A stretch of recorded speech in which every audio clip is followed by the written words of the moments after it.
Good evening, everyone, and welcome to the West Ham Weekly. Yes, Daniela, there is sound. I saw your message on the chat. I hope you're all well. Good evening to you on a Tuesday evening. Bit early for me, isn't it? 7:30. I don't know if I can get used to all this early malarkey, but I'll give it a try. Something a bit different. I hope you all had a good weekend. I hope you're all having a good week. And we've got a big week ahead of us, haven't we? We've got a big Thursday coming up, haven't we? Our first European semi-final for 46 years against the same opponents as last time, Eintracht Frankfurt. Something special to look forward to, and I'll talk about that later on in the show. But I want to start off with just a little bit of a crowdfunding, just giving thing for one of my viewers. Todd Stevens, aka Cockney Buccaneer. I don't know if you're watching, mate, or if you're preparing, or if you're working, or whatever. Todd sent me a message the other day saying if there's any chance to give a shout out to what he and Darwin Giaconelli, two Hammers fans, are doing straight after the game, after the Frankfurt game on Thursday. The following morning, they're filling up a van with all essentials items, and they're going to be driving to Ukraine, or I guess borders of Ukraine or whatever.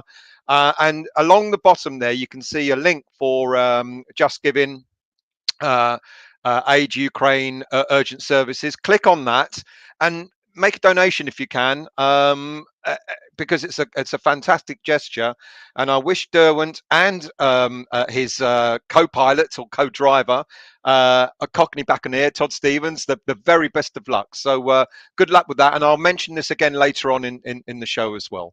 So what have we got coming up? Well, there's quite a lot, isn't there? There's obviously, we're going to talk a little bit about the Chelsea game, and weren't a bad game, all things considered. All right, we lost, but there you go. I'm going to talk about, as usual, the under 23s, the under 18s, the women's team, give you quite a few player updates, quite a few one or two injury updates, maybe. And then I'm going to finish the show off with a look at Eintracht Frankfurt and how they've been getting along, and some of the players that they'll be missing as well. But before I do all that, let's go in the chat and see who's here. Let's scroll right up to the top. Good evening, Will. Good evening, Neil. I hope you're well. Good evening, Martin. I do apologise for last night, mate. I really did try. I put out a message last night saying, does anyone fancy a late West Ham Weekly? It's far too ambitious for me. You know what I'm like. Daniela, I hope you're well. Always making a late entrance. Well, I did about a 30-second late entrance. Good evening, Dom. How are you? Thank you for joining as well. Howard, how are you, mate? Nice to see you. I hope you're well. Yes, sound or no sound. Sorry to let you down. There's actually sound tonight. Good evening to you, Black Country. I hope you're well, mate. Thank you for joining. Trini, how are you, mate? I hope you're well as well. Who else have we got in the chat? Kimbo, good evening to you. I hope you're well. And there he is, the Cockney Buccaneer. Mate, I do wish you the best of luck. I really do. Fantastic effort that you're putting up there, and I hope it all goes well. And I hope you'll both be driving on your way to Ukraine with a big smile on your face, because we'd have beaten Frankfurt on Thursday night. Good evening to you, Budgie. I hope you're well, mate. Good evening, Jovi. How are you? Thank you for joining as well. Who else have we got? Melios Diganis. Hola, Gala. You haven't been around. Mind you, I have moved, so maybe you haven't seen me. I hope all is well with you. Good evening, James. Good evening, Hammerette. I mean, look, she's one of the moderators on here. She couldn't even turn up on time. I think I'll have to take the spanner away from her. Gaza, how are you? I hope you're well. I'm very well as well. No problem, mate. All the best for that effort on Friday, when you leave on Friday. Do message us and tell us how you got on, etc. Andy, how are you, mate? I hope you're well. Epic, how are you? I thought Ukraine didn't want people to show up at the border with stuff. Just maybe it's on the board, maybe I don't know, but I'm sure I'm sure Todd knows a lot more about it than I do, but I think it's a great gesture either way. Hammerette, I hope everyone feeling well. I'm up for it. I don't know if you guys are, but I'm really up for Thursday. I don't want to be overconfident, but I'm overconfident. Good evening, Anil. I hope you're well, mate. Thank you for joining. Who else have we got? Jovi, love these Tuesday night vlogs before our Thursday night. Oh, okay. Thank you. Because I wasn't sure because I'm meant to be putting them out on Monday nights, but like I think, like I said in the last show, it's so difficult going, because the games are on Sundays and then trying to. And we were out on Sunday till quite late. It was one drink after the game, which ended up getting home about, I don't know, 8 o'clock, 9 o'clock, something like that. But thank you. So if you like them Tuesdays, they'll stay on Tuesdays, and I'll do shows other days of the week as well, maybe afternoons or whatever. Brentwood, good evening to you. I'm here. It's good evening to you. I'm getting on with it. Don't trust me. Just until good evening, Rupert. How are you, mate? I hope you're well. See you Thursday. You coming down for the game? Good evening, Dabs. How are you, mate? Am I going to talk? No, I talked about Keane Lewis Potter last week. That's old news. When I said that David Moyes had been to see him during the what was it, the Millwall Hull game, I think it was. Yeah, he's interested in him. Well, he's gone to see him, and I think there was also talk about him going to see another a centre back who's, I can't remember his name, who's on loan at Hull. Who's a Man United centre back, but that other guy didn't play. So I'm sure he got enough of Lewis Potter. Yeah, know all about that. Old news, mate. Last week's news, that. What else we got here? Russell, good evening to you. Before you start, Stel, did anyone catch Rice reassuring Bowen after his goal against Leon that the sort of captaincy will miss? We're not. Declan ain't going anywhere. He's here for. I'm going to talk about Declan as well. Don't worry about that. He ain't going anywhere too quickly. Howard, Tuesday works until next season. We'll be playing on Wednesday nights. Very true. Very, very true. That is true. What else we got? Rupert, yes, mate. Coming down Thursday and Germany next week. I'll see you at both. Well, I'm taking my daughter to the game on Thursday, so I don't know how that's going to work out. Probably no drinks for me beforehand, but I'm definitely going to Germany next week as well, mate. Right, let's crack on with the show, shall we? And let's do a quick feature on the game that happened at the weekend.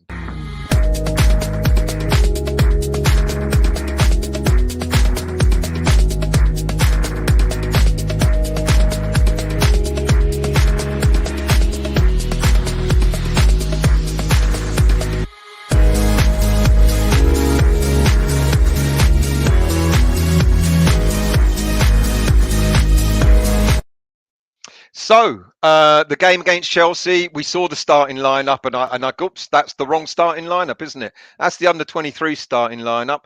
We all saw the starting lineup, and I guess one or two of us, our hearts sank. But you know what? I think we all got why Moyes put a lineup like that. I guess for me, the only player in that first 11 when my heart sank was the obvious one, Masuaku. But you know what? Credit where credit's due. Arthur Masuaku played well. In fact, I think the whole team actually played well on Sunday. I think we were really unlucky. We did really well to contain them. I think we kept them at bay. They had something like 20 odd shots or whatever it may have been. And we were just unlucky, weren't we? Right at the death of the game. Fabianski back in goal gave Areola a rest. Johnson, centre back, absolutely superb. He played as a centre back. I mean, this young lad, he's been called into the team. He's only been second season, full season for him, something like that. And he's already played at right back. It's his natural position. He's played at left back, and now being asked to play at centre back, and he did exceptionally well. And you know what? We were really solid with Johnson, Dawson, and Creswell in the back line. We were really solid. Masuaku was very disciplined on the left-hand side, and Soufal was getting close back to what we know he can do. Mark Noble, everyone maybe would have winced at that as well, but you know what? He also did really well as well alongside Soucek. And then Yarmolenko, I think he still didn't play up front, which for me he should have done, because it looked like Ben Rama was playing as the false number 9.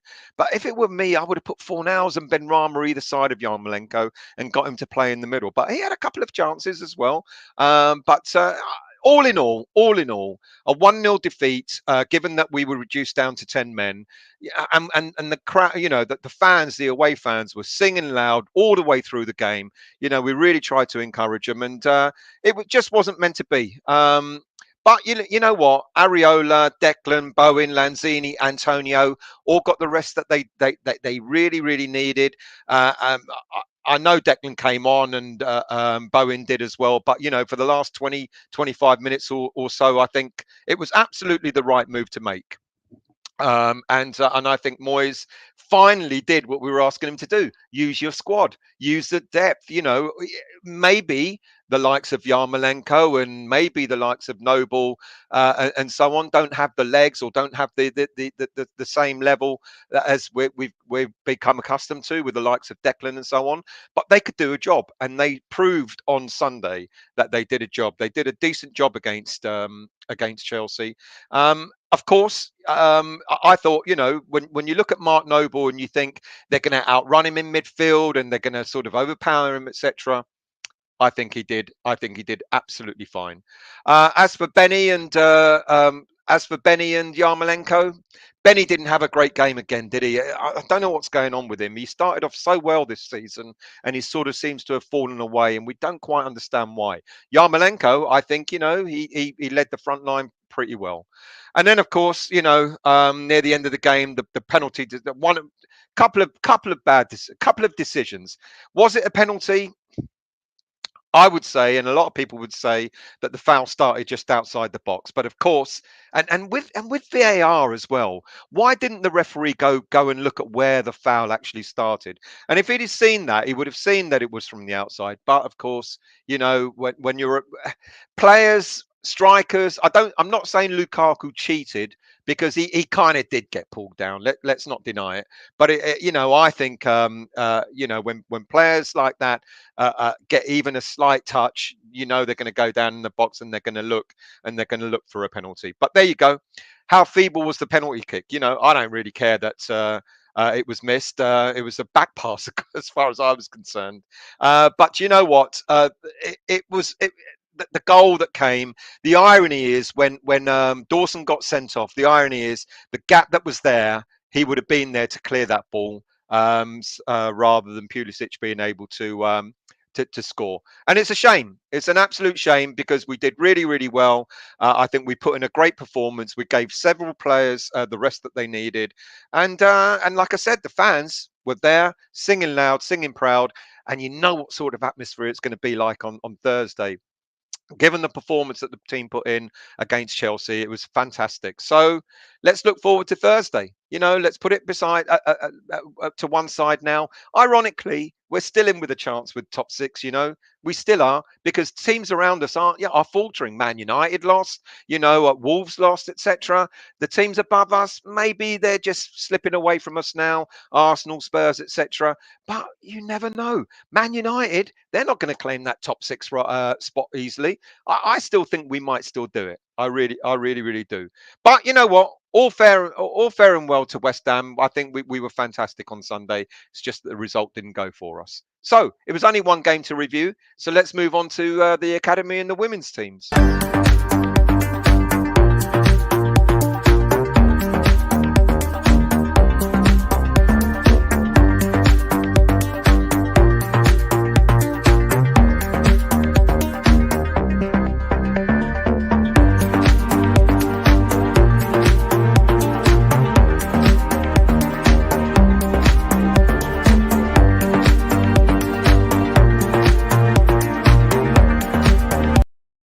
Right, there's another game that I didn't get time to put into the video, which I'll talk about in a moment.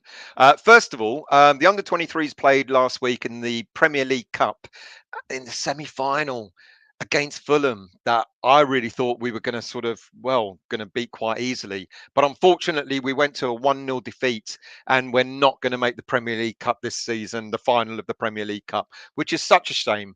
Mark Robson made 4 changes to the lineup in the Premier League Cup, and they just didn't gel. They just didn't sort of get going, and we were soon in the second half. We were a goal down, and Fulham held on. We didn't have the bye at the weekend on Friday to get past Fulham. However, last night we played a fantastic game against Everton under-23s, and boy, what a roller coaster of a game that was. We were 2-0 down within the first 20-odd minutes of this game. We pulled one back with Perkins getting a goal just before half-time. And then we drew level.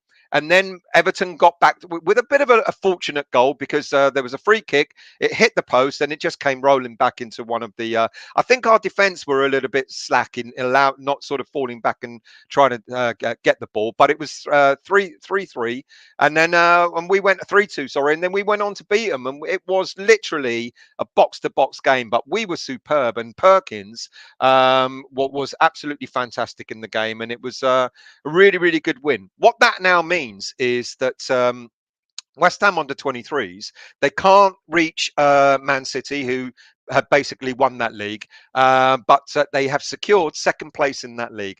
Now, if you remember what I keep saying this all the time, last season, West Ham almost got relegated from the under 23s league. This season, they finished second.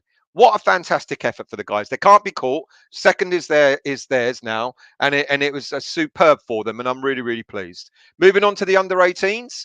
The under 18s played, and they. Oh, by the way, in the under 23s team, there was one name that's missing. Now, look, Alese. I know Ajibola Alese has been on the subs bench for West Ham senior team for quite some time, but he was missing from the game against Everton. Is that a sign for Thursday? I don't know. I will get to that later on. At the weekend, the under-18s were also back to winning ways, and they thumped Chelsea 3-0. The first half wasn't that entertaining, but West Ham came out flying in the second half and took the lead on for 58th minute with Remy Coddington flicking the ball into the net. And that was it was really good for Remy Coddington, who's a young striker. He's been out injured for almost all the season with a couple of hamstring injuries. So coming back into this game and scoring after such a long time away was fantastic for him. We were 2-0 up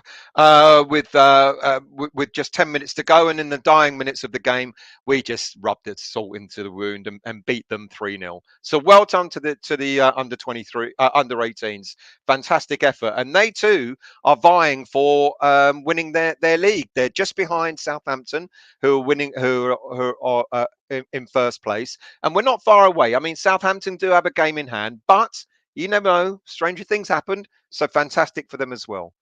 We have won a trophy, by the way, this season, and that came for the under 15s last week, who won the Floodlit Shield. Now, this is I didn't even know this existed. This is a competition that acclimatizes the young players to playing under floodlights, and it's called the Floodlit Shield, and West Ham United won it. So fantastic. That's our first trophy of the season, and we're about to get the next trophy of the season when we beat Frankfurt and win the European Europa League as well, aren't we? So well done to the under 15s. Fantastic effort for them. Right. The women's team. Kate Longhurst made her 100th appearance for West Ham United at the weekend, and they beat Renning 2-1 away from home. Emma Snell got the first goal, and Yui Hasegawa scored our second. Reading got a consolation goal right at the end of the game, but it wasn't enough for them to come back into the game. So well done to them as well, back to winning ways. And now the women's team is 6th in the table of the Women's Premier League. So that's fantastic for them. Let's go into the chat and see what you guys have to say. Howard, Tuesday works, and oh yeah, you mentioned that one. Dabs, yep, just mentioned that. Alese wasn't playing for the under 23s. Yep, he wasn't. Keeping him fresh for Thursday. Hey, you never know. Rupert, yep, mentioned that one as well. And he, exactly. We're not getting Lewis Potter. We're getting Beatrix Potter. Cockney Buccaneer, yes, they do if it's properly coordinated and prearranged. Fantastic. I really, really do wish you guys the best of luck. Who else have we got in the chat? Good evening, Foe. My goodness me. How are you, mate? I haven't seen you for ages. I hope all is well with you. Nice to see you, mate. And thank you for joining. Fantastic to see you in the chat. Daniela, any news on the red card? Have we appealed it? No, we haven't.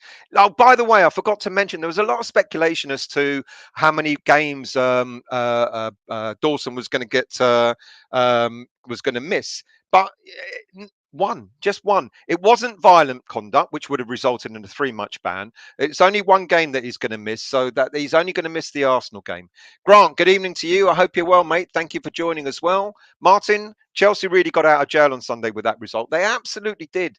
I know we kind of parked the bus, but what did you expect? When we're kind of depleted in our squad numbers, especially in defence, we weren't going to go out there and just open the door for them to just run through us. I think they did get out of jail with that result. I think they were extremely lucky to have got that result. Andy Johnson will be a better centre back than a right back. I'll make you right on that because we know he's not the fastest, is he? He's not the fastest right back, and he certainly can't be used in a wing back position. But he does excellently well when he's a defender, isn't he? He's a and I know that sounds weird because Johnson is a defender, but he's a proper defender. He's not one of these new style defenders that go marauding down the wings, etc. That's not his style of play. So I'll make you right, Andy. I think you're correct there. I think he is. He probably would become quite a decent centre back. Jovi, anyone else surprised Vlasic couldn't even get into the 11 for Chelsea? It's just not happened for him, has it? Unfortunately, and I know there's a lot of speculation, and I've talked about it in previous shows as well, as to what might happen with Vlasic and what might happen with Benrahma as well. I've got a feel. I mean, a lot of people are speculating that both will go. Maybe one will go out on loan and one will be sold. I've got a feeling it'll be one or the other. Whether it would be Vlasic or Benrahma, I'm not so sure. Howard, you've had a shitty day. If you've had a shitty day, Hammerette, just listen to me and I'm sure you'll be happy at the end of it. Gaza, we just missed that bit of quality up top, but they played well. Yeah, we did, Gaza. Absolutely. It's a shame. I think that's why maybe Yarmolenko ended up in the center of the park, but that's not where he seemed to start the game. And it was I would have preferred him just to be a menace in front of their back line. Good evening to you, Mandy. I hope you're well.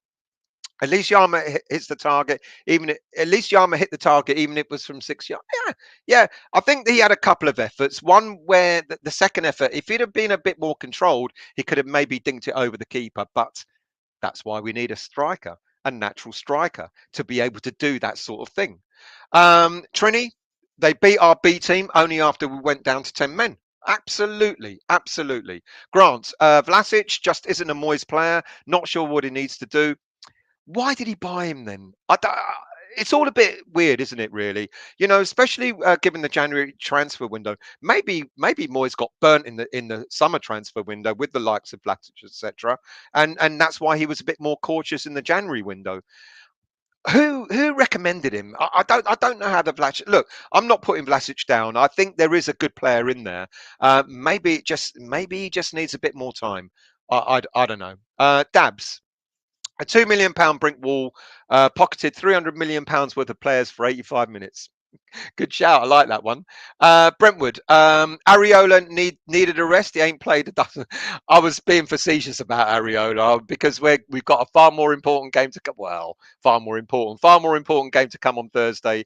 And no, I know he didn't need a rest. If it were me, I think Fabianski's a great keeper. But if it were me, I would have played Areola in goal against Chelsea and maybe for a few more other Premier League games as well. Hammerette, Vlasic hasn't had long enough yet and doesn't play in the position he has done throughout his career. He needs next season, in my opinion, to prove his worth. Now, Vlasic has said, my preferred option is to play down the middle. Maybe that could have been the moment. But maybe we need Vlasic for Thursday. Maybe Moyes didn't want to risk him. I don't know. James, Dawson got a 9.5 in my book. Had he not been sent off, would he have gotten a 10? Probably. Good evening to you, Paul Evans. How are you, mate? Diving. Look, I wanted to think he dived, but I can't say that he did. Look, many players, I think we're the only team that don't do it. Because many players, the minute they feel their shirt tugged, but mind you, apparently Lukaku had Dawson's shirt, was tugging at his shirt before he got fouled. I don't know. Let's put your comment up. Try again. What an absolutely terrible. Who cares? It was terrible. It was a back pass. It was a back pass. I really thought we were going to get. And then Black Country says, "Great penalty kick." I really thought at that point we were going to walk away with a point, but it didn't happen. Dabs. I don't care that we really lost to Chelsea, but I'm more annoyed that we have no centre backs for Arsenal, and I'm going to that game. Maybe an Elise masterclass incoming. Maybe more than that. Who knows? Hammerette. Funny how Moyes is now looking at a winger, considering we have cover there, albeit not great. I will be excited seeing Lewis Potter come in. Benny hasn't worked for us, which is a great shame. Well, I wonder maybe whether, if he is looking at the likes of Lewis Potter, whether it will be for a replacement for Benny. Never know. Good evening to you, G. Thank you for joining, mate. I hope you're well. Much appreciated to see you. Jovi, Lewis Potter has to be worth a gamble. Who would take him over Lingard, though? Well, I've got a theory. I've got a theory that maybe David Moyes has got two shopping lists. One, if we make Europe next season, and another if we don't. And for the likes of Lewis Potter, I think maybe Lewis Potter might be the sort of player that might make the shopping list if we don't get into Europe. Whereas if we get into Europe, I can see Lingard coming in. Does that make sense? Anil, still fighting on two fronts, and we're almost into May. Really looking forward to a tremendous end of the season. We do have a great end of the season coming up. We really do. Hammerette, under 23s really kept their heads held high. Great watch. It was fantastic. Good evening to you, Mark. I hope you're well. We have desperately needed a proper winger for a few seasons. Potter would be a great signing. Yeah. Moyes will, he likes that a young, hungry player, like you said, coming, ready for the next level, and maybe Lewis Potter is one of those players. Let's scroll down a little bit. G, Jails, would be an option, seeing as all accommodation in Seville has been booked up by fans of teams in both semi-finals, hedging their bets for the final. Jails, happy. Oh, Gaza. Yes, happy the jails will be filled. Well, I'm going to Seville because I think we're going to be at the final. I haven't booked any accommodation for the night of the final, so I'm going to have to sleep on someone's floor or something. Did I mention it's my 60th birthday on that day as well? So someone's going to put me up, I'm sure. Rupert Steos, what do you think of the away ticket situation with Frankfurt standing out at 55 plus priority points, and rumours have it that loads went to corporate and not us fans? Thoughts? I'm going to talk about that a little bit later. My immediate thoughts is I'm not actually surprised it sold out quite high. I don't know what's happening with all this corporate stuff. We heard for the last game, Leon, up to 800 tickets were given away, corporate, friends, family, etc. I don't know, Rupert, if that's true. Now, we only had 2,400 tickets for the Frankfurt game, so it actually doesn't surprise me that it's sold out pretty high. Now, of those 2,400, I'm told something like 400 to 600 are going to corporate. I'm told, but I don't quote me on that. I really don't know. I'm not surprised it's sold out, because I think people have worked a way out of being able to get a voucher and then other people picking tickets up. So that's why I think it's sold out a lot higher than all the other games. Plus, it's a semi-final, mate, as well. I'm not happy. I'm sure a lot of people aren't happy that it's sold out quite high. But I don't think it's only down to the corporates, mate. I really don't. Let's scroll down a bit. Good evening, Andrew. How are you? Thank you for joining. I'm a Claret Club member and managed to get a ticket, though. By the time I got to the head of the queue at 5, there were only a few hundred seats left. Well done for getting tickets for the home game, I'm guessing you're talking about, because I know I talked about it in a show last week. If you haven't watched that, I did a special show last week. That's the link to it about tickets for the home game. And I'm going to talk a little bit more about, how Eintracht Frankfurt are really upset that they're not getting 20,000 tickets for our home game. But that's the link to the show I did last week. So well done for getting a ticket. Good evening to you, forever Anti-G. Best wishes from Dortmund. Sorry, I can't pronounce the name. My apologies. Best wishes from Dortmund for the Hammers, Bubbles in the air. Thank you very much, and thank you for joining the show. Let me get your name. Forever Anti-G Nurda BVB. Is that right? Forever Anti-G Nurda. Thank you for joining, and thank you for wishing us all the best as well. Jovi, G's Hammerette, that would have cost us a comfortable top 4. You're all chatting to each other, which is great. Cockney Buccaneer, is Fab the best penalty saver we've ever had? He saved quite a few. Mate, do you really call that a penalty save? It was a back pass. I don't know if it's the best penalty saver, to be quite honest with you. That'd be an interesting one to look at. Mandy, if Moyes did a trial run against Chelsea regarding the back line, does that mean Masuaku starts? I'll get to that later. No. Devon, hi, Stel. Great show. Thank you very much. Honest opinion. Do you think we'll beat Frankfurt over 2 legs? Yes, I do. They're a decent side. Flights for Seville book. I do. And I'll tell you for why, because I don't think they're any better than Lyon or Seville. That's the honest truth. I really don't. I think they got interesting players, decent players, and I'll talk about some of the players that they're going to have missing later on. But yes, I do. I don't think they're any better. That they're ninth in their league. I don't think they're any better than. I think Seville were a tougher team of the three that we're going to. I mean, I don't want to look. I don't want to sort of sound too optimistic, but I don't think Lyon were up to much. I think they were all right. I think Seville were a harder team to beat, and I think Seville were better than Frankfurt. I could be wrong. Andy, I agree Man United are struggling, but if we make the final, every Premier League game will be directly preceded or following a Europa tie. So hard to see where the points will come from. I don't know.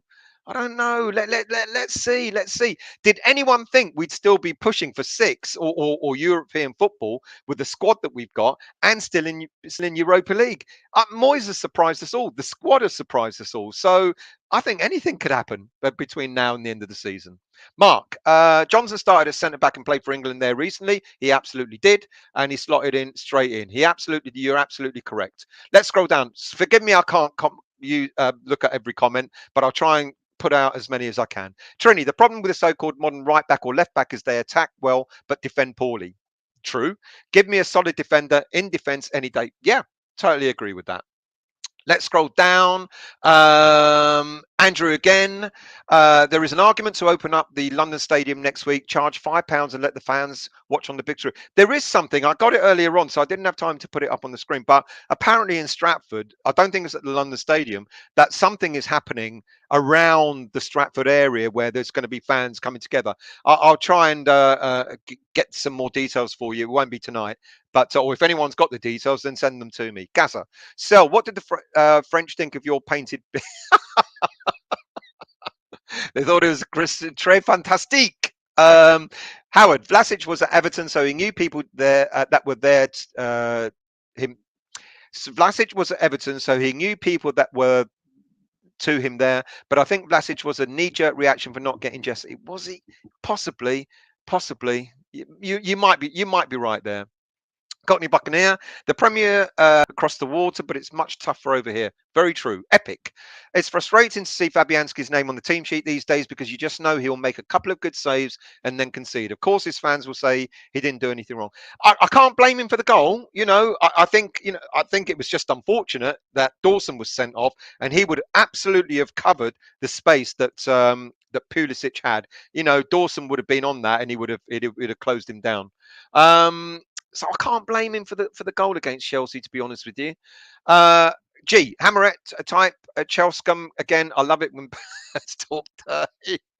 Good evening, Robert. Andrew Shine Gold. I hear the game's being shown in some cinema. Yeah, Andrew Shine. Some cinemas, and there's some space. I don't know where it is in Stratford that they're going to also be showing the game as well. Right. Let's stop there and go into the next part of the show, shall we?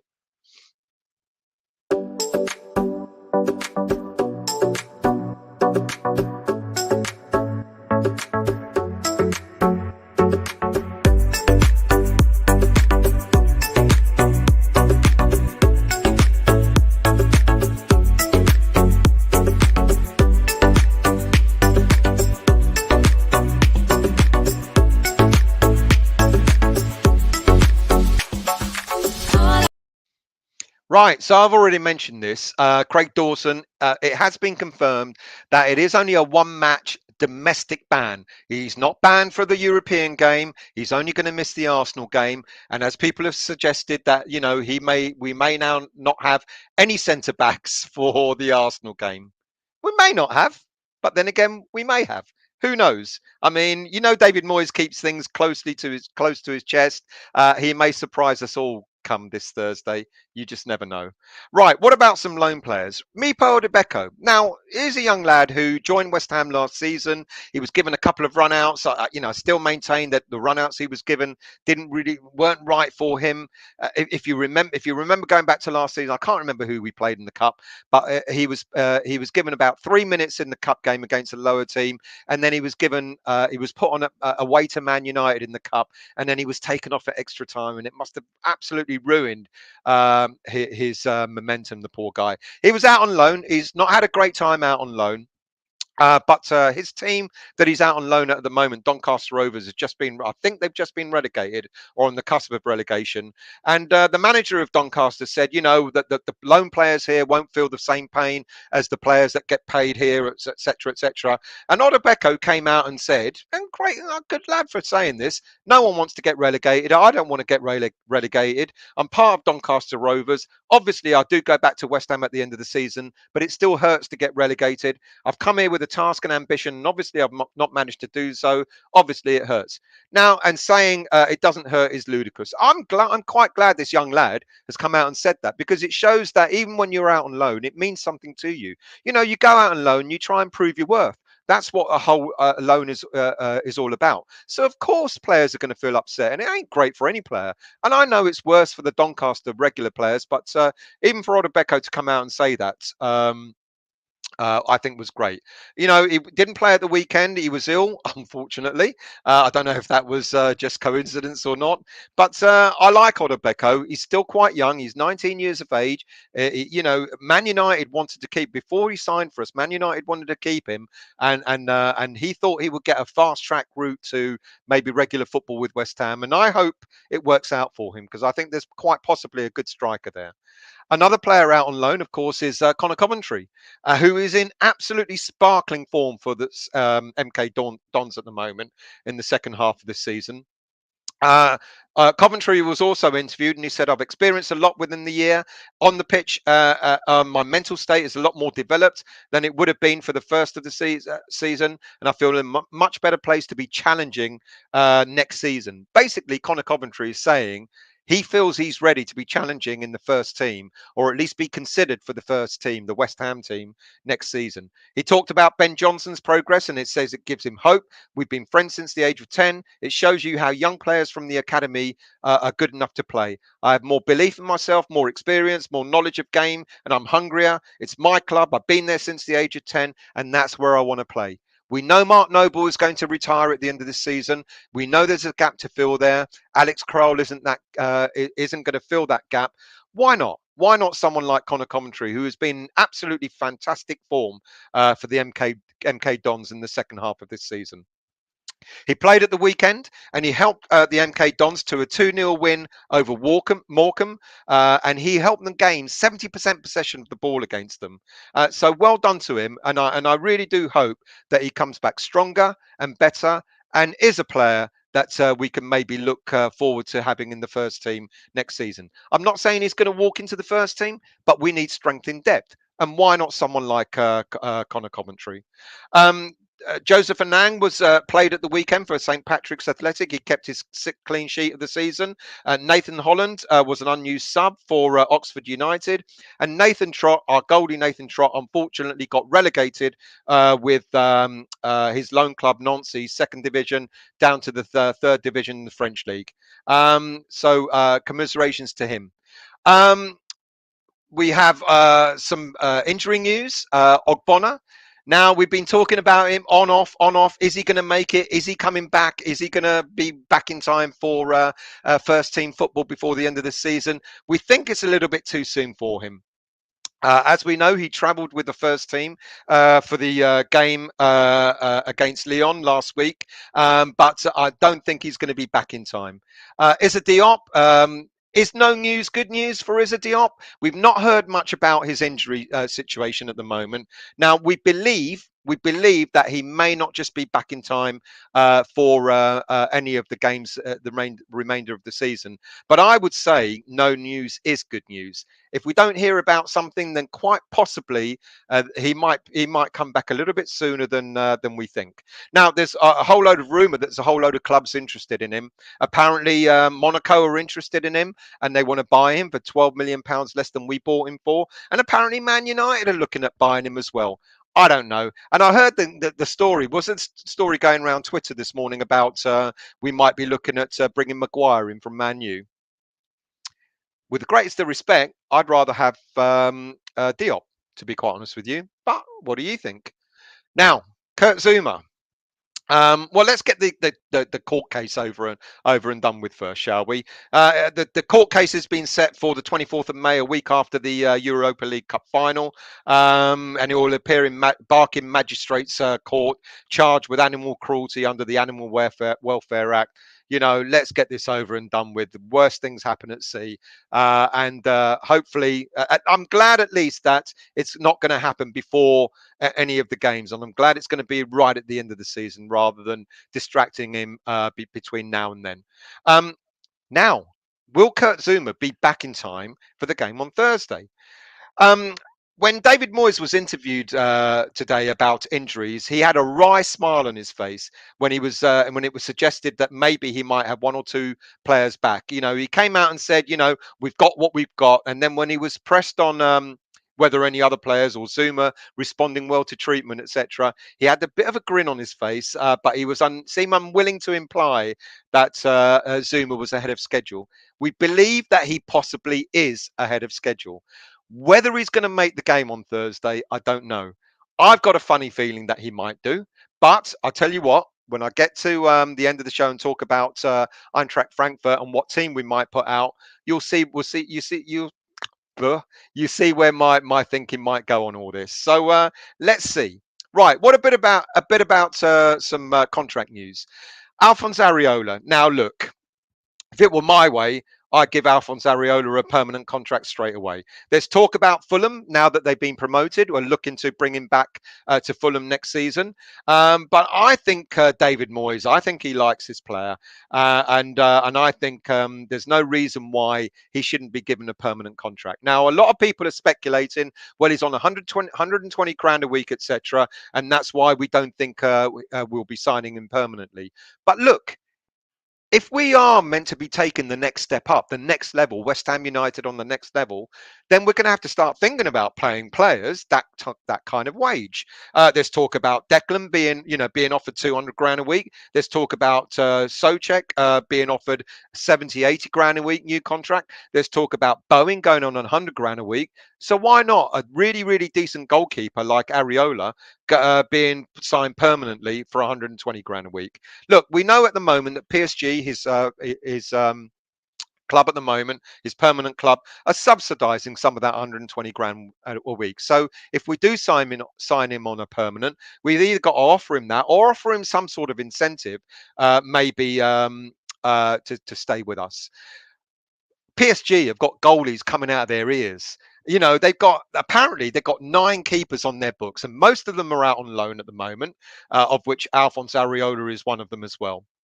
And apparently also one of their young keepers, Lucas Lavelli, developed through the PSG youth ranks, has just been offered a long-term contract with PSG. So they're probably looking at him being the permanent or the long-term replacement to the likes of Donnarumma and Keylor Navas, etc. They've got so many keepers. I mean, like I said, about half of them are out on loan at the moment. So at 29 years of age, is Alphonse Areola really going to go back and make a play for first team football at PSG? I doubt it. PSG have got his surplus to requirements, and I think they will be interested. And apparently, he's only available for something like £11 million. So it's just that niggle about salary. And I think, like I said, if we are looking at the next level, if we're talking about bringing players in that can play European football, Champions League, if we make it, Europa League, or whatever type of European football, if we're looking at getting players in like that, we've got to pay good money. And Areola, why not? Why not pay him good money to stay permanently at West Ham?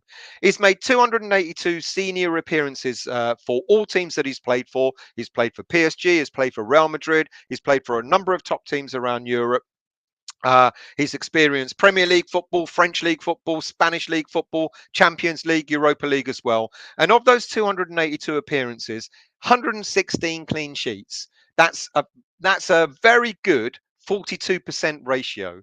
And now for us, in the 16 appearances that he's made, he's kept 8 clean sheets, 50%. All right. Some people say, well, it'd be harder if he played in the Premier League more regularly. He wouldn't keep as many clean sheets. That's possible. But nonetheless, in his career, 42% clean sheets. And for what he's done for us so far, 50% clean sheets ain't bad.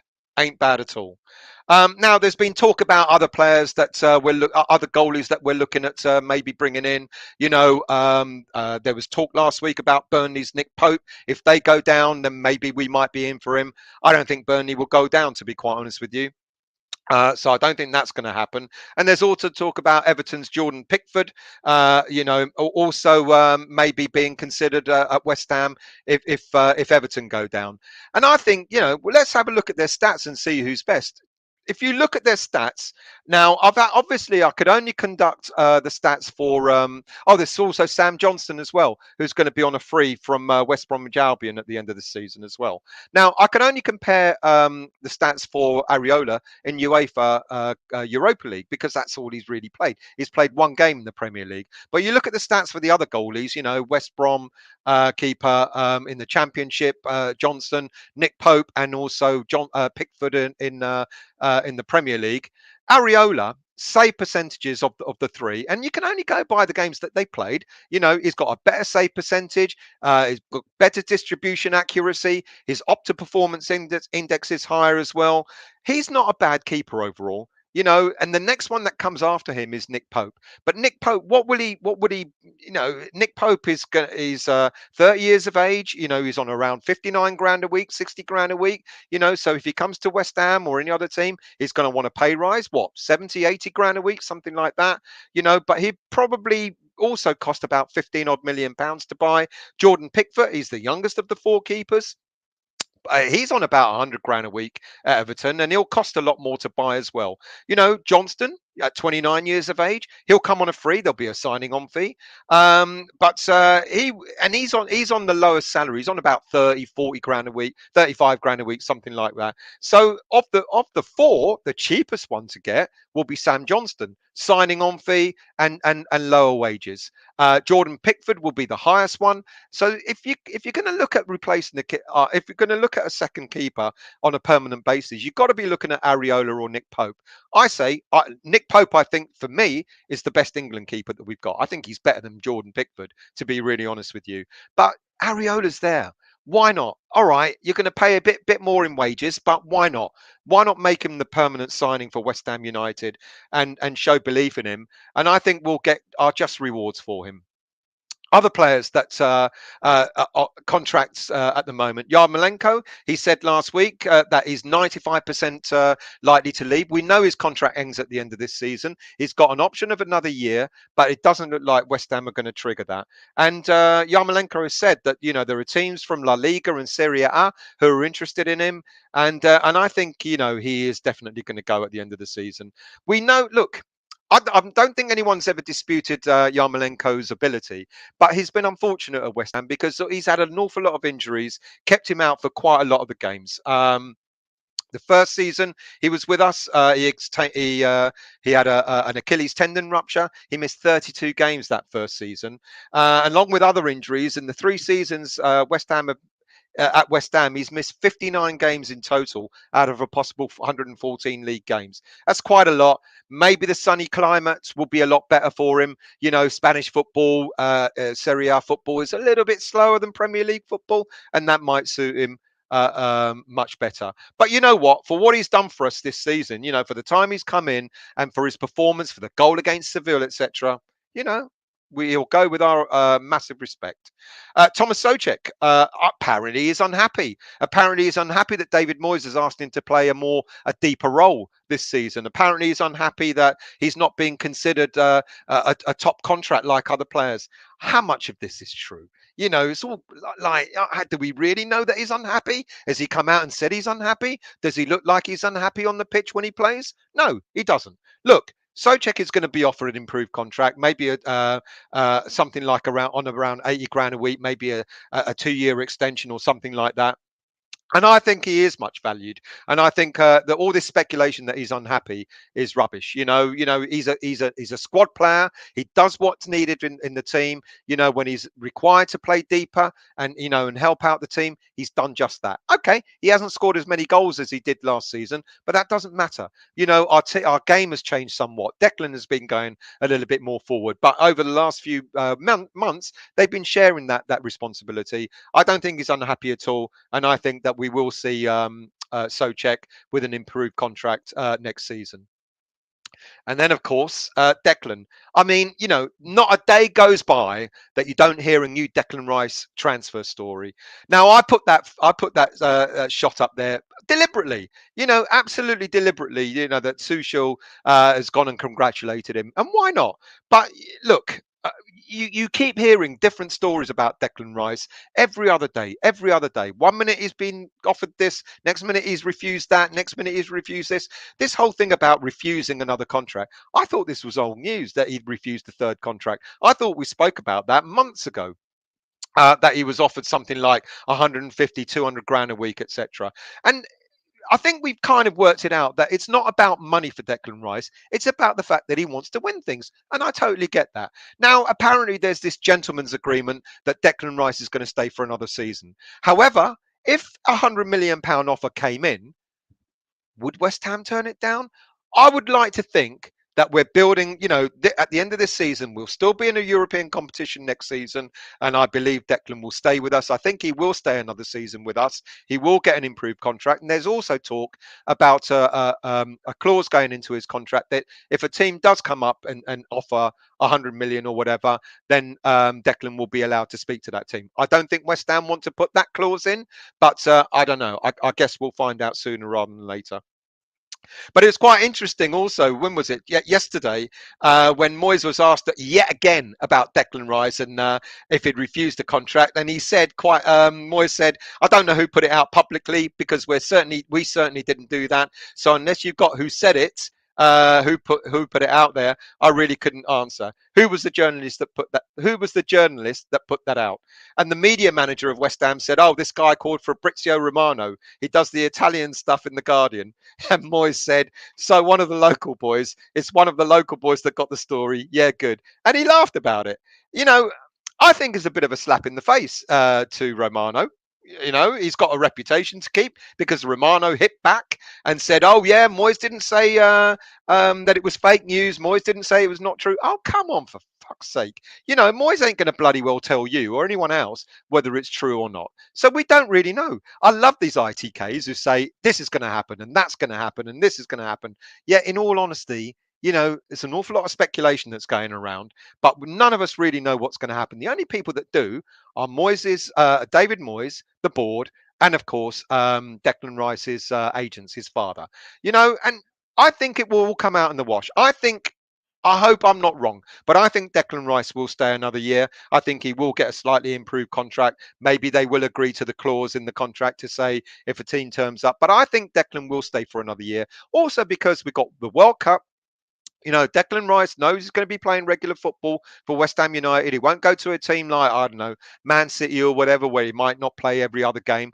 Look what happened to Jack Grealish, the £100 million player. It's not exactly been a great season for him, has it? I'm not saying Declan Rice will go the same way. I'm sure he will smash it in any club he goes to, but I think he still be with us for another season. And also, it's interesting, about Chelsea, going to Chelsea. Let's not forget Declan Rice here. every other pundit has said, every ITK, every pundit, every ex-player has said that they believe he's better off at another club. They believe he will be better off going elsewhere. Let's not forget what happened to Declan Rice. Declan Rice was discarded by Chelsea at the age of 14. He came to West Ham.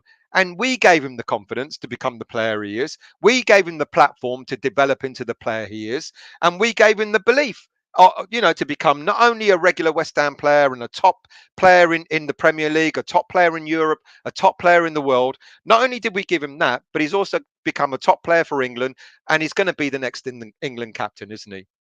So these so-called experts that spout out that he's better off elsewhere, why would he be better off elsewhere? Why not stay at West Ham and continue to develop here, and become an absolute legend? Look, I don't think he will stay beyond 1 year, but for all these pundits to say that he's better off elsewhere, what a pile of baloney. He might have gone, if he was sold, or if he'd have left Chelsea, or if Chelsea had hung on to him and then just discarded him, like they do with most of their youngsters, loaned him out to, I don't know, a championship team, etc. You don't know if Declan would have come out the way he has as a footballer.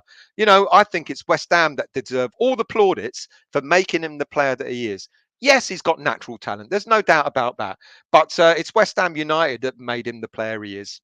So all these pundits saying he's better off elsewhere, bollocks. I say to that. Right, let's go to your chat, and before we move on to the last part of the show. My goodness, 56 minutes in, and I'm already at the last part of the show. Anyway, let's scroll down and see. Cockney Buccaneer. The only shopping list Moyes has got is for Tesco's. Rupert. Cockney Buccaneer. Benny may do better elsewhere, but he'll get a free role. Under Moyes, he has to fit in, which don't suit him. I agree with that. I absolutely do. Epic. No, it's always the same. It makes a couple of good saves, and people think he's good and complete. You're talking about Fabianski. I like Fabianski, but I think he should be more a backup goalie, to be honest with you. Daniela. Remember, boys and girls, it's the London Marathon. Bloody hell. Is it? That's come round fast. That's going to be busy around London, isn't it? Goodness me. Hammerette, I find it positive that I find it a positive move that Moyes is looking already at players before the season has even ended. He should be looking at players all the time. Mind you, he should be letting his scouts look at the players all the time. That's why he got a scouting network in. But Moyes is Moyes. He wants to see the players for themselves. I think that's great. But he's got to trust in his scouting system. Gaza, I agree, G, but that's why Fab is getting some stick, because there have been changes to the defence. Fab is a decent goalie, but I don't think Fab should be number one. Garino, good evening to you, Garino. I hope you're well. Good evening to you, Ryan. How are you? Just sleep on the street still with a can of San Miguel for a pillow. That's probably where I'm going to end up on that night. We will be in Seville for the final. We will. Mandy, Lewis Potter for 18 million or Nunes for 80. You know which one's arriving. I don't think Nunes is worth 80, and I don't think it's that value. I think it's more about 50. But I don't think Nunes will want to come to us anyway. He's talked about he wants to go and continue to play Champions League. So I don't even know if that was even on the cards, to be honest with you. But we'll see. Pash, good evening to you. You're early. My notification, again, it doesn't work. Mate, I don't know what's going on, because I put this out last night. I actually made it go public last night. So check your notifications, mate, that it's actually you've got all alerts for this. I'm really sorry. I did write to YouTube. They haven't replied. I'm not surprised. Hammerette, Potter is a future buy. He will be a season or so behind the class of 99. Class of 99% of our squad. Yeah, possibly. Mandy. Sorry, Mark is talking to Mandy. They can both play as wingers and strikers, could play together. Yeah. 80 plus 18, 98 million. There goes our budget. Garino, Fabianski is probably the best penalty saver of the worst penalties taken in Premier League. Of course, the Fulham one where it landed in his arms. Good evening to you, Perty Viljanon. Good evening to you. I'm sorry I can't pronounce it. I'm shit at pronouncing names. Perty, great show. Cheers from Sweden. Thank you, mate. Thank you for joining all the way from Sweden as well. Much appreciated.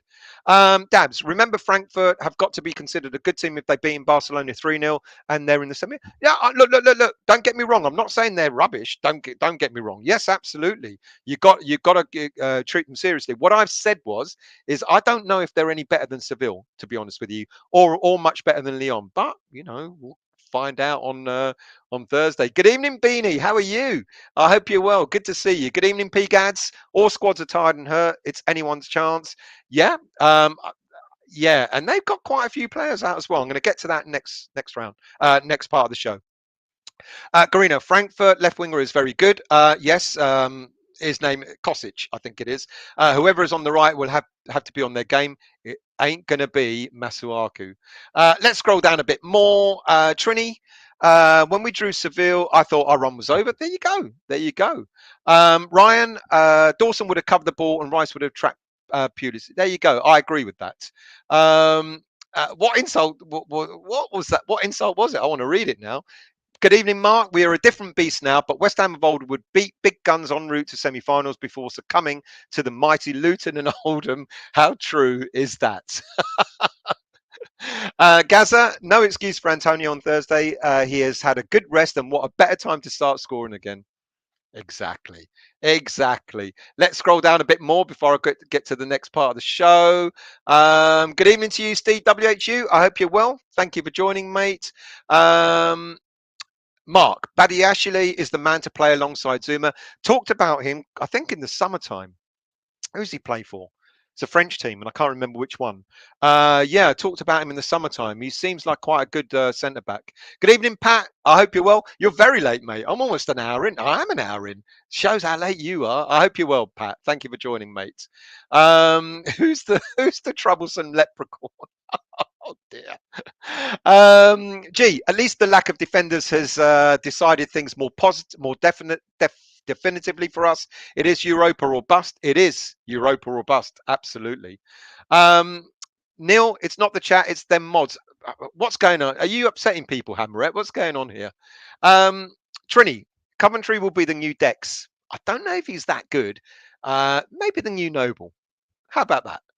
Jason, good evening to you. What's everyone's opinion on Benny? I think there's a good player there, but Vlasic is shit. I think there are good players in both those players, but we just, Benny's gone off the boil. Vlasic, it's just not happened for him. But as Hamret said, maybe after 1 year of acclimatizing, maybe he might smash it next season. Who knows? Mark, Coventry is quality in the making. Got to be given a chance next year. I hope so. I hope he does get given an opportunity. Absolutely. Let's scroll down a bit more. Mandy, Kral is on loan. Howard, he will just go back to Spartak Moscow. Yeah. Hammerhead, I take Tarkovsky over Maguire. So would I. So would I. Trini, Diop is 10 times better than Maguire. I agree. You can't say that Man United are having a shit time because they've got millions of pounds to spend on their players. I don't think Maguire he's all right. I don't rate him. City are 2-0 up. Who they got tonight? Who they playing against? See, that's how much I'm up to date. Andy, oh my God, my stream is 2 minutes behind. Just seen that City are 2-0 up. Who are they playing against? Diop has had years to come good. A couple of years. Come on. I think there's still, I don't know. Would you let him go? I don't know. 8 Barley, good evening to you. Now 2-0. Jesus has scored. Jesus, I really don't know who they're playing. I should do, shouldn't I? Good evening to you, Ruruni. So is this Stel's new channel? Yes, it is. Or he's still with it? No, I'm not. This is my new channel, Ruruni. Thank you for finding me. Do subscribe. By the way, I'm shit at this. Please hit the like button and please subscribe. That would do me a massive favor and I'd appreciate it. So yes, Ruruni, it is my new channel, mate. And this is where I do my shows from now on. Let's scroll down. Dabs. Are West Ham waiting to sign him on a permanent after we win Europa so that it doesn't distract his form or progress? Who? Are you talking about Areola? I don't know. Green Streets, Budgie, Areola is a no-brainer. He's absolutely a Moyes West Ham player. Sign him. I agree. 8 Barley. Fuck me, we pay Yama 125 grand a week to keep the bench warm, so 100-ish grand a week for Areola is a bargain. I would agree. Hammerette, I think another loan for Areola next season is good business sense. Next season we will buy him, save the pennies this summer for other signing. He's only 11 million. Why risk it? Because I don't think Areola will be happy if he's on loan again and second to Fabianski again. I think we say to him, you've shown your worth. absolutely, we're going to sign you. You're going to play more games and secure him now. Anil Areola signed on a permanent contract. He's fully integrated with the squad. Absolutely agree. Gaza, 9 keepers. That's worse than our bench. Do you remember last season? Moyes was putting 3 keepers on the bench. Good evening, Sean. How are you? Sign Areola, frees up a loan slot. Good shout. Good shouts. Trini, I think it's Areola. It's in Areola's hands. If he wants to stay and is willing to take a pay cut, get the deal done. Pay cut, say to it, maybe. I mean, look, we can't afford to pay PSG salaries, etc. But Everton are doing it, 100 grand a week for their keeper. I don't know. Just sign him. Just sign him. He just doesn't get a pay rise for 3 seasons. That's all. Good evening to you, Peach. I hope you're well, James. How did Areola's 140 grand? I never thought he was 140, but you might be right. I thought it was always 120. Do we know what he's actually on? No, I don't. When I researched it ages ago, I always said 120, but maybe it's gone up. Hammerhead Johnson is dog. I don't know if he's dog shit, but he's certainly of the 3 English goalies that I mentioned: Pope, Johnston, and oh fuck me, I keep forgetting the Everton keeper's name. I think Pope is the better keeper. What else we got here? Let's scroll down a bit. Everyone's saying hello to each other. Sam Johnson doesn't even deserve a photo in that graphic. I didn't make the graphic up, but there you go. 8 Barley. Pickford is another winker and a dodgy keeper. That's Pickford, Everton. I don't like Pickford. I think, ironically, I think he plays better for England than he does for Everton. I think, but I still think Pope is a better keeper. Pash, Pickford is another Joe Hart. He's proven to be rubbish in a poor team. There you go. There you go. Pete Gads, Yarmo will score the winner in the Europa League final and then leave the best player West Ham ever had. Can you imagine that as a parting gift? Can you imagine? He comes on in the 89th minute and scores the winner. Fucking hell. I'd make a statue for him. Paul, Areola is a key factor in our Euro triumph. I absolutely agree with that. Good evening, Antonio's Areola. Most things that come out in the media is utter bull. You're absolutely 100% right there. Absolutely. I always used to say it, didn't I? Don't believe everything you read. Do not believe everything you read because, clickbait. I wouldn't do clickbait, would I? P. Gads, Soucek has had so many head knocks he can't speak. I think he's a decent player. He'll get his pay rise and his improved contract.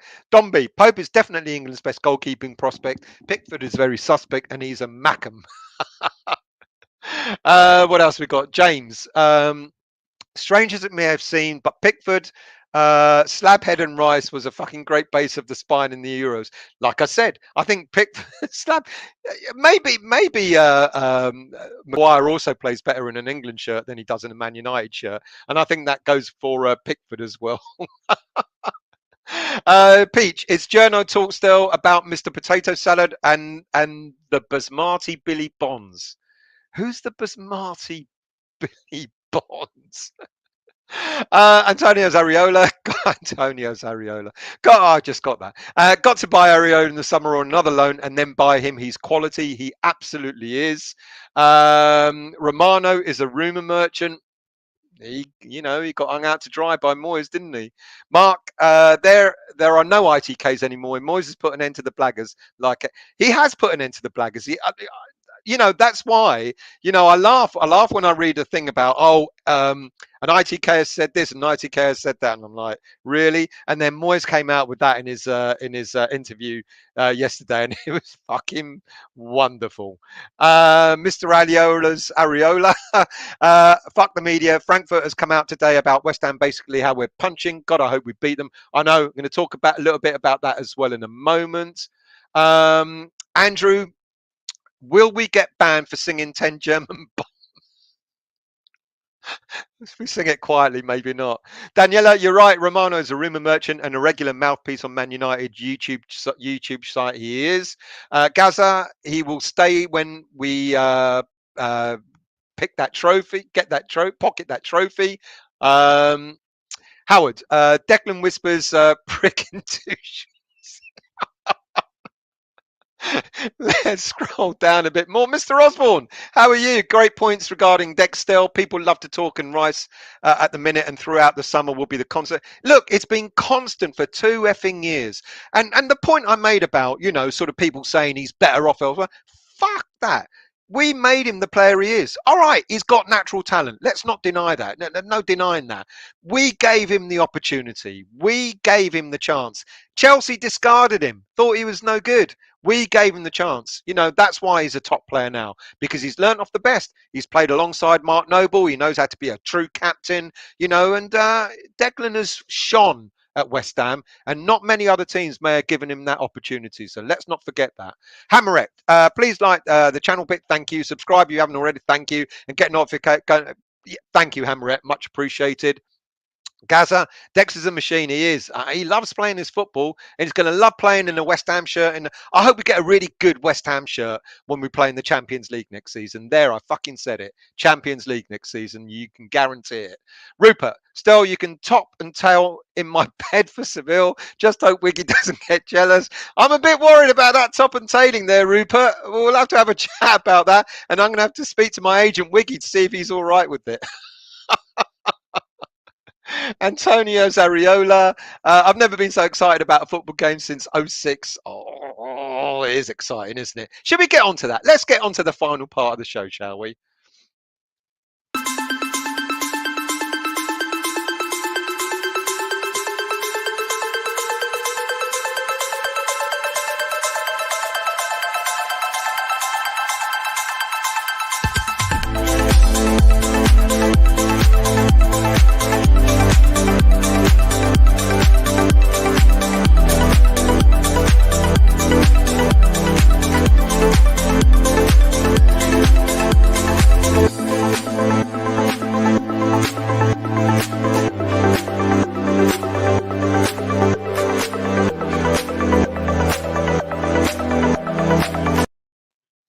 Right, before I get on to the show, I'm going to make another mention again of Cockney Buccaneers endeavour with his mate Darwin Giaconelli, both Hammers fans. If you didn't catch it at the beginning of the show, I'm mentioning it again here.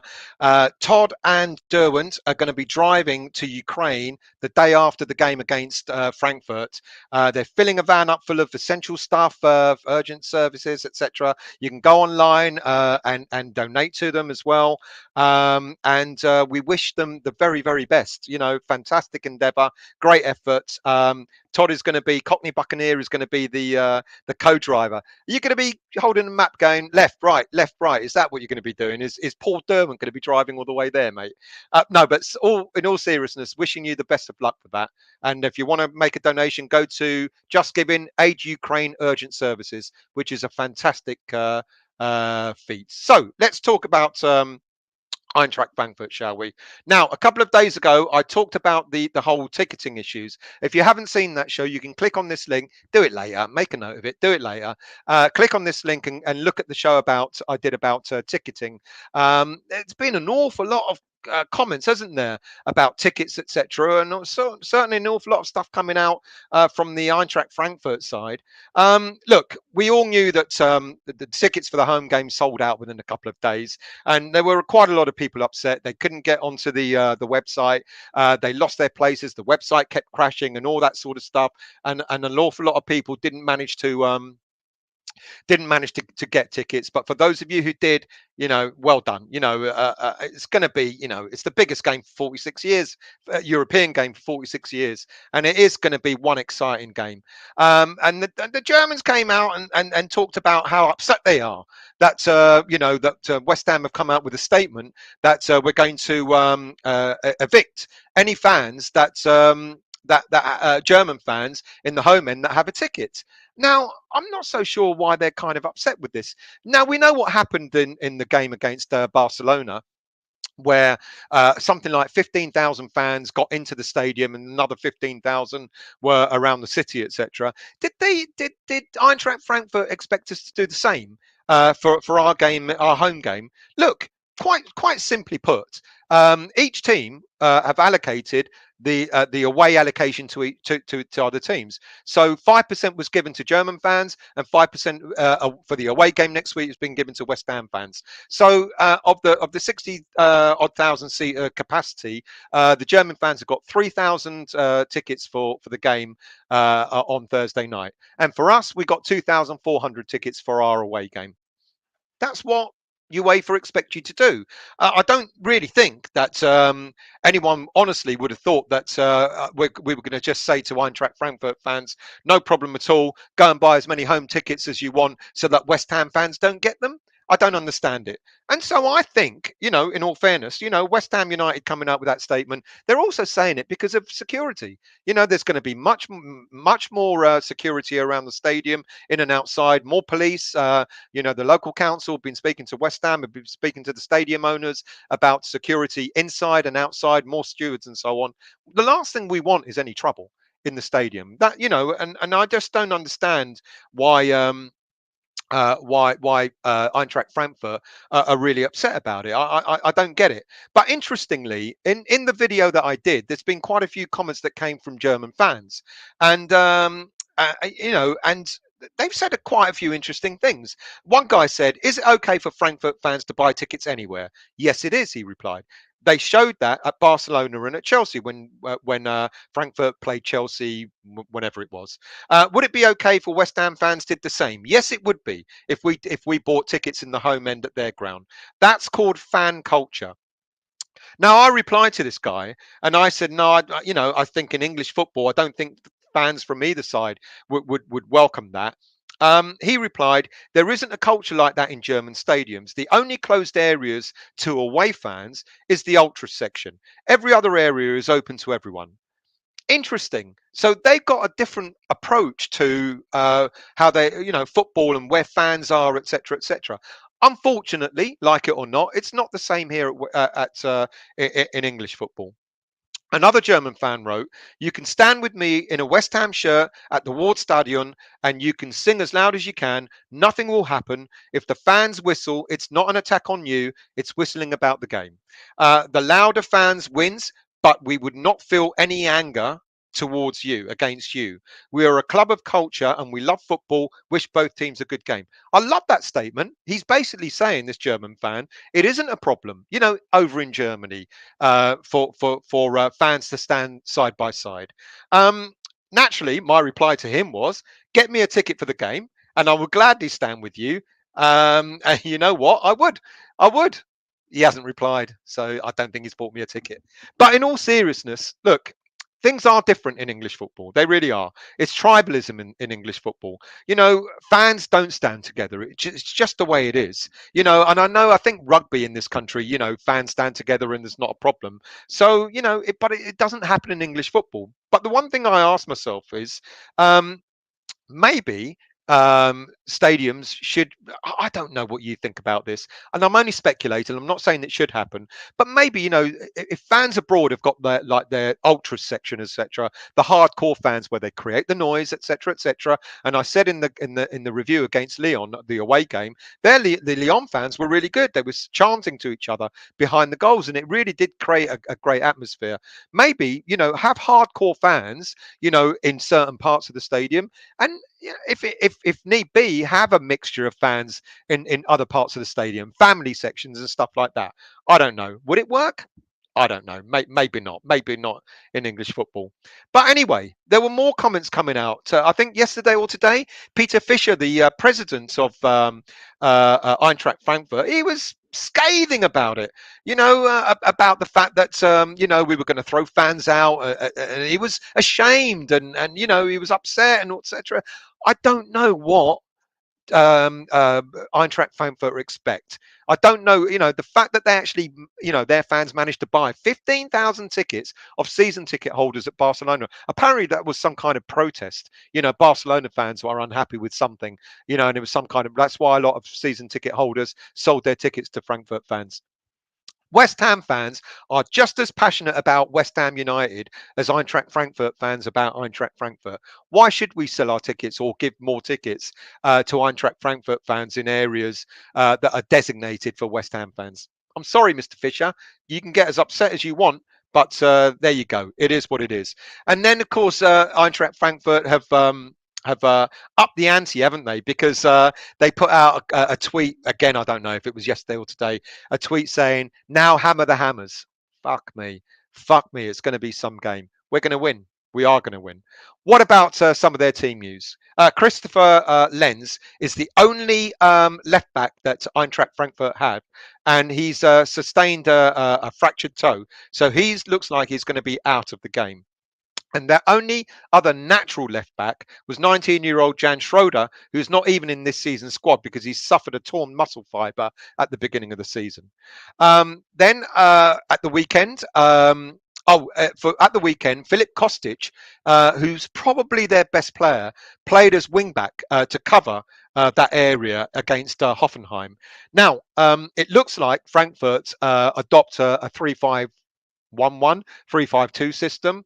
Will we match it? I don't know. I'm going to come to our team news in a minute. But Kostic is their best player by a considerable distance, but he filled in on that left wing back role at the weekend. They've got other problems. Ivan Indika, who is one of their talismanic centre backs. He's suspended for the game, the first leg, so he's out of the game. So too is defensive midfielder Kristijan Jakic. So they both missed the game, and they're quite big players for them as well. Attacking, but they've got some decent players. They've got attacking midfielder Daichi Kamada, who is an excellent player. He scored a goal against Hoffenheim in their 2-2 draw at the weekend. He's got 8 goals and 3 assists so far this season. And who else have they got? Serbian. Have I got a print of that? No, I haven't. Probably their best player, as I said, Kostic. He scored 7 goals and he's provided 14 assists already this season. And so he will be a big player to watch out for. Danish attacking midfielder Jesper Lindstrom, another danger player, scored 5 goals with 9 assists as well. And most of these players played a bit like what Moyes did. They were either rested, some of their big players, or they started the game against Hoffenheim and then they were taken off and rested. And then they got their Colombian striker, Rafael Bor. He's got 9 goals and 6 assists this season. And just like the other players, he also was taken off midway through the game against Hoffenheim. So they've done what West Ham have done. They've rested players. They've given them a bit of game time, but then they've taken them off so that they don't get injured, etc. Now, like I said earlier on, it's a tough game to call. Absolutely. But like I said earlier on, I don't think this team is that much better than Lyon or Seville. I hope I'm not wrong, but there you go. Right, what about our team? Well, I did speculate, didn't I, earlier on? This is what I think we're going to line up with on Thursday. I think Kurt Zouma's coming back. I hope he's coming back. We certainly need him. As I said earlier, Dawson's not suspended for the game. So I think we've got Areola in goal. I think it was a really tough choice to make between Johnson and Soufal on the right back berth. But I think I'm going to give it to Soufal, but other people could argue otherwise. I think Zouma will be back, and I think he'll be starting up in the lineup alongside Dawson. Creswell, of course, on the left side, and then, of course, Declan and Soucek in the middle. And I think Lanzini, Bowen, and Fornals will be given the call to support the midfield and, of course, to support Antonio up front. Now, look, if Zouma is not back, then I think this will be our lineup. I think Areola again in goal. Johnson, as we talked about earlier on, did an absolutely superb job against Chelsea at the weekend. And if Zouma isn't back, I think Johnson will start at right centre back, and next to him Dawson, and of course Creswell. Now, people have asked, does that mean Masuaku being wing back? No, I don't think so. We've seen Fornals play at left wing back before. And I think that will be the role he'll be given if need be. And then Soufal as right wing back on the other side. And then again, the rest of the team, more or less as I mentioned, Declan and Soucek in the middle, Lanzini sort of tucking in just in between them, and then Bowen supporting Antonio up front. That's who I think it is. I'm speculating. I've got a feeling that we might see Zouma back, but if we don't have Zouma back, I think that'll be our starting lineup at the on Thursday. Now, result. What do you think the result's going to be? I think will we concede? We sort of always seem to. We concede less in the European games than we do in the Premier League. I'm going to go for a 2-0 win. I think we're going to beat the Germans on a Thursday with a 2-0 win. But let's see what you guys have to say, and then we'll wrap up the show. Let's scroll down. Let's start from here. Daniela, it seems UEFA have confirmed that Frankfurt's defenders. There you go. You see, you're ahead of me. They're both. They are both suspended. Ndika's the centre back, and Jakic is a defensive midfielder. Antonio's Areola. I'll keep Benny and Vlasic for squad depth. I think one of them will go. Which one I don't know, but I've got a feeling that Benny might go. Maybe out on loan or maybe sold. Sean. I take Corporal Jones from Dad's Army over Maguire. Anil, that's terrible. You're planning to send Kroll back to my. No, what I think what I think what will happen is his loan spell will end. Is what I think. What happens with that player afterwards? It kind of he is contracted to Spartak Moscow. But I don't think West Ham will keep him on sentimental reasons. Is what I meant there. Let's scroll down. Who else have we got? Paul Maguire, Dogcat. Oh, it's the Champions League. Man City, Real Madrid. Sorry, didn't know. Why should I know?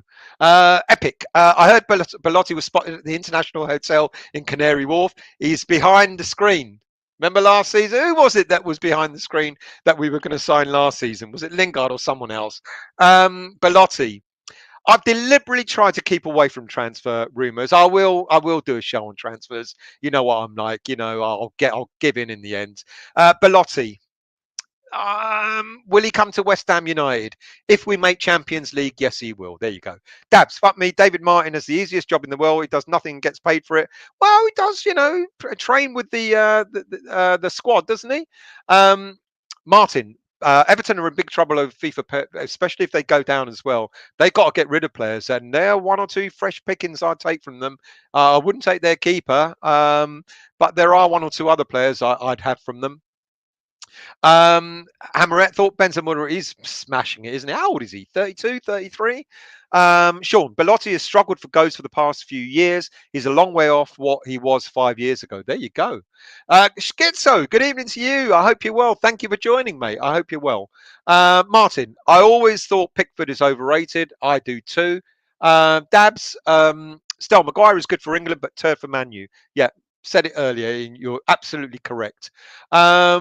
Let's scroll down. Mandy, who would you give a clear shot to from 25 yards? Yarmolenko or Antonio? Yarmolenko.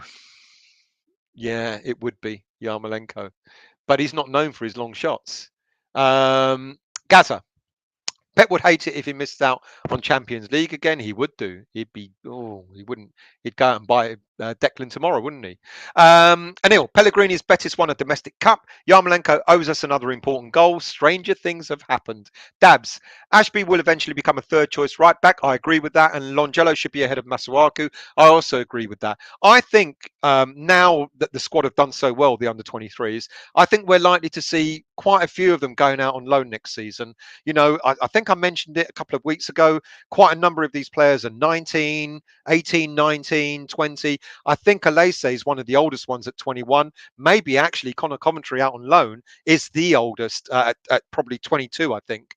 I think what we might see is maybe the likes of Ashby, the likes of Longelo, maybe Alese as well, maybe Odubeko again, maybe Perkins, Okoflex, etc.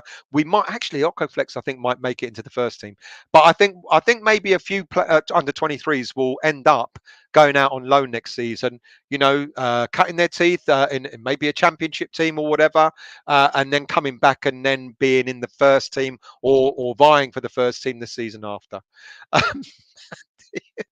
The ball boys ahead of Masu. I've tried not to put Masuaku down. I actually said I thought he actually had a fairly decent game. If only he did that regularly. If only he did that regularly. Paul, Mandy, Antonio scored he did score a blinder from something like 25, 30 yards. Good shout. James, in my opinion, Areola needs to tweak his performance here and there to be tighter and taut. Boom, boom. Let's scroll down. Sean, 5 short of 7. Come on, get me to 700. I'd love it. Get me to 700 subs tonight. If you haven't subscribed, hit that bloody subscribe button, please. Thank you very much. Dabs, Chelsea have Gallagher, so why would they need Rice? I don't think they can afford Rice. I think they're waiting for the price to come down, to be quite honest with you. Look, Declan. I didn't say who he might go to. There are only, for me, at this present moment in time, there's only one team in the Premier League that I think could afford or do with Declan Rice. Well, most of them could do with him, but to actually afford him, Man City. I think Man City, look, I know Liverpool have been linked to him, Chelsea have been linked to him. Before we know it, by the end of the season, bloody Spurs and Arsenal will be linked to him as well. But Man United have been linked to him. If Man United came for him, I actually don't think he'll go to Man United. If Chelsea came for him, he's a Chelsea boy. We know he would. Other teams, I think, apart from Chelsea, if Man City showed an interest in Declan, I think he might go to them, in the Premier League. Outside of the Premier League, I think the only team that might show a remote bit of interest, maybe, is Real Madrid. That might go for him. Can Chelsea afford anyone right now? They can't. They don't know what's going on there. Hammerette, I'd love to see Antonio score from the outside the box against Frankfurt. Just imagine the noise in the stadium. Yep. Jovi, here we go. So excited for Thursday. I'm in block 138. If anyone wants to say hi, look in block 155 and watch this lunatic shouting. Actually, I can't swear. I'm taking my daughter. She said she's going. I know her. So I'm going to have to refrain. Usually I go absolutely nuts at games, so I've got to try not to swear. Mark, Areola is quality, but if forced to pick, it would be Pope. I think, I actually rate Areola almost as much as I rate Pope. To be honest, really honest with you, I really do. Cell block 138 there, Jovi. Who else? Brentwood Hammer. Wouldn't want to be anywhere near Wiki's tail. You wouldn't be. Who's Brentwood? Do I know you, you bastard? I do, don't I? Come on, reveal your real name. If you look, I've had to share accommodation with Wiggy at 2 away games. Fuck me, this man snores. If we had a snoring competition, he would win it hands down. Hands down. Dabs, Mandy G, I think Derby have more money than Chelsea. Sean, anyone going to the supporters blub Thursday? I don't know if I can. When I take my daughter, everything changes on match day when my daughter goes to a game, unfortunately. So I might not be able to. Andrew, I might not be able to. Andrew, I like my Frankfurters with mustard, onion, and chips. We might even get them a roasting. Robert, you can watch the game versus Frankfurt, and if you have no ticket, at the View Westfield and Romford for $4.99. Well, good shout that. There is another. Damn it, there is another play. I'll put it up in the next show next week because there is another area that's being offered to show the game as well. Let's scroll down. Paul, let's hope Antonio's on fire. Thursday's his night. It's about time he scored a goal, isn't it? It really, really is about time he scored a goal. Cockney Buccaneer, Stamford Bridge looked like the empty had on Sunday. Were they all at church? Well, of course, they're not allowed to sell their, only season ticket holders were allowed to go. That's why it was empty. It's not worth it. Good evening to you. Come at the end of the show. I hope you're well. Thank you for joining, mate. Much appreciated. Mark, Bowen, Soucek, Johnson, all to sign new contracts in the summer. No rules. I agree. I don't think there's any problems in them signing new contracts. Andrew, I know that the police are really worried about security. There's going to be a big crowd there. There's going to be a big crowd. Hammerette. It'll be messy on Thursday. I don't think it will be, to be quite honest with you. I think it'll be. I think it'll be busy, but I'm not so sure it'll be. I don't know. I don't know. I hope not. Are Frankfurt the German version of Frank and Neil? Sean, fuck them, sling them out. They've denied West Ham fans tickets. Yeah, I don't understand. I don't know, get what the fuss is all about. I guarantee you that for a game of such importance, I guarantee you that they wouldn't like it if West Ham fans are in the home end. When we play them away. Mark, could get nasty. A few will want payback after the bullshit stunt they pulled in Seville. I hope not. That will get us kicked out. Let's not get involved in fisticuffs, especially at either game. It will be the worst thing. The worst thing that would happen is we get through to the final, and then for some reason UEFA find a way of fucking banning us. Let's not give them that pleasure. Todd, what about all those Frankfurters that came tooled up in Seville? Bottled it, yes, but still turned out. They did a couple of youngsters apparently, and the flames were put out sooner than you think.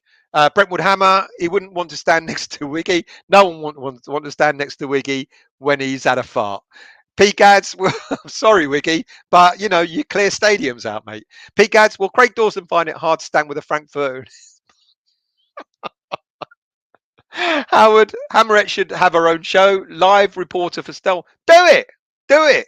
Get a microphone and start doing it. Garino, just got some good news. Semi is being shown on local TV here. I was worried what you were on about then, Garino. The semi-final is being shown on local TV.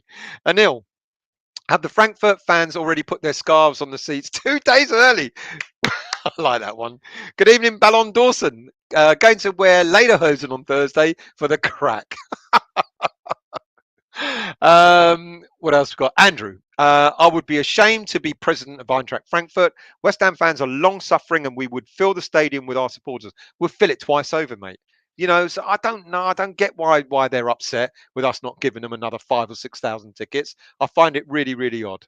Martin Lenz left back in the dressing room. Scroll down. Sean, Hoffenheim play 3-5-2. Their left wing back David Raum should be on our radar. I love your knowledge of players, mate. I really do. I should tap into those and do a few shows about players that we're not linked to, that we should be linked to. You and Kent Irons, I haven't seen him for a while. You both have your great knowledge of footballers. Mark, also known as Kamikaze Kamada. Oh.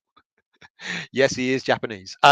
Leo, Frankfurt have played the 3-4-2-1 system for several years, so Kostic is used to the left wing back role. I didn't know that. I haven't followed them, but thank you.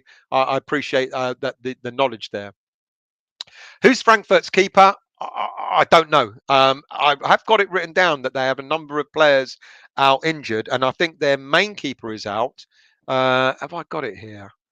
Give me a minute, and I'll scroll in my comments. Let's see. Goalie, right. So Deant Ramaj is their keeper who's actually out injured. Gibril Sal and Christopher Lenz, as I mentioned. Goalie Ramaj has been barely played this season or is either benched. However, Kevin Trapp has been their main keeper this season with 40 appearances. So Ramaj is second choice. So he's out injured, but second choice, I guess it doesn't matter. And they're down to their third choice backup for keeper Jens Graal, who's 33 years of age. Influential central midfielder Gibril Sal was recently out with a knee injury and missed the last 2 games. However, he returned into action against Hoffenheim. And I've already mentioned Christopher Lenz is out with a broken toe or a fractured toe. Dabs, Freshfielder, their keeper is called Trapp, who's a really good keeper. What else we got? Mark. Masuaku just mentioning his name makes me shudder. He won't start on Thursday, sorry. Nice lineup. Yeah, which one would you prefer, people? Well, we'd all prefer that Zouma would be back, but without him, is that good enough for us? I think it is. And I don't think I don't think Masuaku will start, to be quite honest with you. So scores: relaxing Woodies. 3-1 to West Ham, 3-0, Pat 18-0. I love your confidence. Hammerette, I think first leg 2-1, second leg 2-2.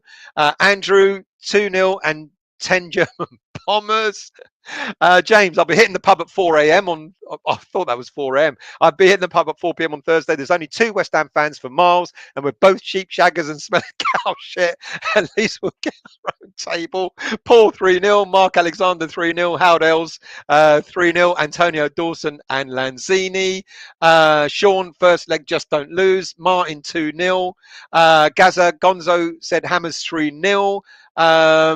Mandy, I can't predict a score until I see the lineup. There you go, Mandy. There's the lineup, or there's the lineup. Get your prediction in, Mandy. Come on. Don't back out. Black Country, 3-0 Hammers, no problem. P-Gads, I feel it's going to be a tennis match of a game. 3-1 West Ham win. Antonio, hat-trick. Rupert, good show. Thank you, mate. Off now as I'm up for it. Thank you for joining, mate.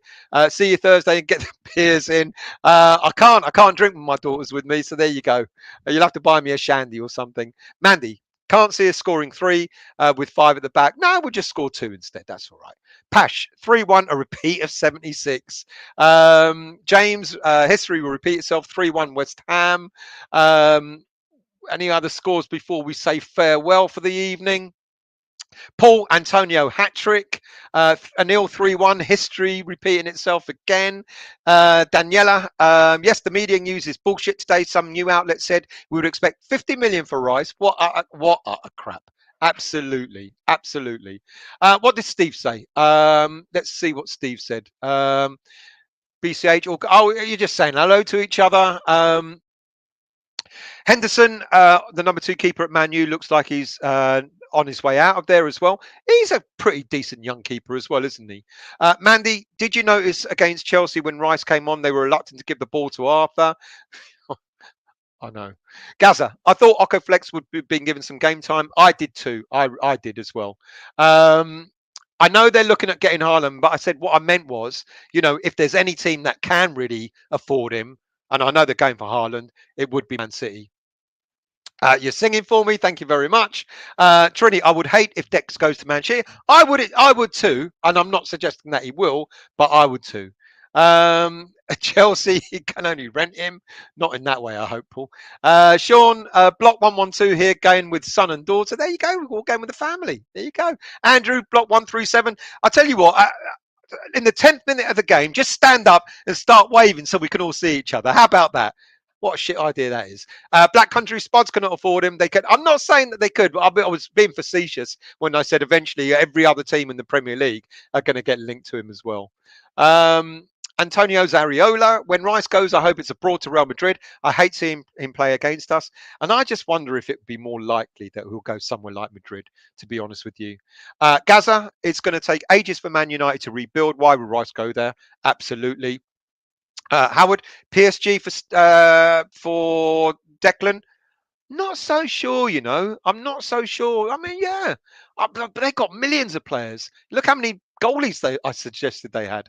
Epic. Antonio's already. Don't you think Real Madrid would be in the Champions League next season? Oh, you don't think they'll be in the Champions League next season? Hammerette, I have no idea what any of you look like, so I'll get random come up and saying hi and have no clue. That happens to me. It does. Chris Biggs, good evening to you. I hope Moyes doesn't dither. I hear a lot of rumours. About what? Buying people? He will dither. Team selection, I think he's shown his hand finally that he will use. He's rested, 5 or 6 players at the last weekend.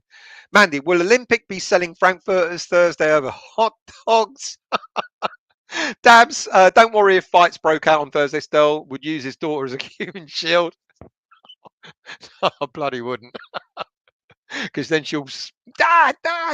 Paul, no twats running off. Fuck me. That dickhead when ran on the pitch, in the last game.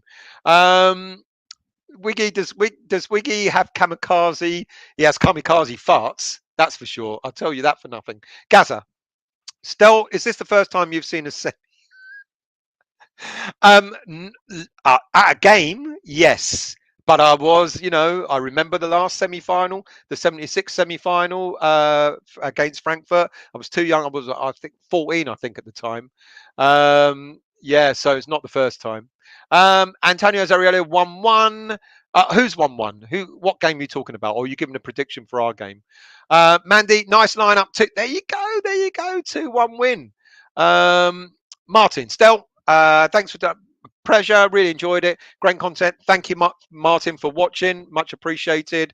Thanks for the weekly, Stel. See you Thursday, possibly. Let's do this, Hammers. Thank you for watching. That's it. Let's say goodbye there. Thank you all for watching. Really much appreciated. Thank you all for joining at an early time. Let's do it on Thursday. Let's really do it on Thursday. It's going to be a cracking night. Let's get that atmosphere going. Let's back the team because I think we can do this, people. I think we're en route to a final. I really do. I think we're en route to a final and we'll go one better this time round. Whereas last time we played in the European final, we lost 4-2. This time we're going to get there and we're going to be Europa League champions. Thank you all for watching. Really appreciated. Have a great night. Have a great Thursday. If you see me walking around looking bewildered because we've just smashed Eintracht Frankfurt, then say hello. Thank you all for watching and see you all very, very soon.